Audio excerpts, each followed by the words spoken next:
நான் அப்படி சொல்லவே இல்லை. ஒரே நாளில் பல்டி அடித்த வைகோ. நடந்தது என்ன? தமிழக சட்டமன்ற தேர்தல் முடிவுகள் தமிழக அரசியலில் பல்வேறு மாற்றங்களை ஏற்படுத்தியுள்ளது. அந்த வகையில் தாவேகா தமிழகத்தில் ஆட்சி அமைத்துள்ள நிலையில் திமுக கூட்டணியில் இருந்த காங்கிரஸ், விடுதலை சிறுத்தைகள், கம்யூனிஸ்ட், முஸ்லீம் லீக் உள்ளிட்ட கட்சிகள் ஏற்கனவே இடம் பிடித்தது. மேலும் அமைச்சரவையிலும் கம்யூனிஸ்ட் கட்சியை தவிர மற்ற கட்சிகள் அங்கம் வகித்து வருகிறது. இந்த நிலையில் திமுக கூட்டணியில் இருந்து வெளியேற வேண்டும் என மதிமுகவும் திட்டம் போட்டது. இதற்காக மதிமுக பொதுச் செயலாளர் வைகோ முதலமைச்சர் விஜயின் செயல்பாடுகளை பாராட்டி தள்ளினார். இவருக்கு போட்டியாக அவரது மகன் துரை வைகோவும் 234 தொகுதிகளிலும் தற்போது தேர்தல் நடைபெற்றால் தாவேகா தனித்து வெற்றி பெறும் என தெரிவித்தார். மேலும் திமுகவையும் கடுமையாக விமர்சனம் செய்தார்.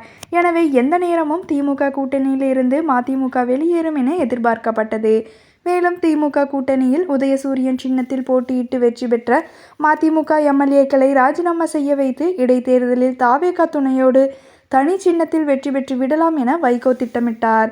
இது தொடர்பாக தாவேகா தலைவரும் முதலமைச்சருமான விஜயை சந்தித்து வைகோ பேசியிருந்தார். இதற்கு விஜய் ஒப்புக்கொண்டிருந்த நிலையில் மதிமுக உயர்நிலை குழு கூட்டம் மற்றும் பொதுக்குழு கூட்டத்தில் திமுக கூட்டணியில் இருந்து வெளியேறும் முடிவு மதிமுக அறிவித்தது. ஆனால் மதிமுக எம்எல்ஏக்களான செந்தில் செல்வன், ராஜேந்திரன் இருவருமே பொதுக்குழுவில் பங்கேற்கவில்லை. தங்களது எம்எல்ஏ பதவியை ராஜினாமா செய்ய மாட்டோம் என மறுத்துவிட்டனர். இதனால் வைகோ அதிருப்தி அடைந்த நிலையில் முதலமைச்சர் விஜயோடு சந்தித்த போது நடந்தது என்ன என மதிமுக பொதுக்குழு கூட்டத்திலும் உயர்நிலை குழு கூட்டத்திலும் தெரிவித்தார். அந்த வகையில் மதிமுகவின் 2 எம்எல்ஏக்களும் ராஜினாமா செய்யலாமே என்று தாவேகா தரப்பில் பேசினார். ஆனால் நான் வாய்ப்பு இல்லை என்று கூறினேன். 2 உறுப்பினர்களை ராஜினாமா செய்தால் மீண்டும் தேர்தலில் போட்டியிட வைத்து ஜெயிக்க வைக்கிறேன் எனவும், நீங்கள் சொல்லும் இடத்தில் வந்து பிரச்சாரம் செய்கிறேன் என முதலமைச்சர் விஜய் வாக்குறுதி கொடுத்ததாக வைகோ கூறியிருந்தார். இந்த கருத்து பெரும் சர்ச்சையை ஏற்படுத்தியது. முதலமைச்சர் விஜய் தான் எம்எல்ஏக்களை ராஜினாமா செய்ய சொல்லி குதிரை பேரத்தில் ஈடுபடுவதாக குற்றம் சாட்டப்பட்டது.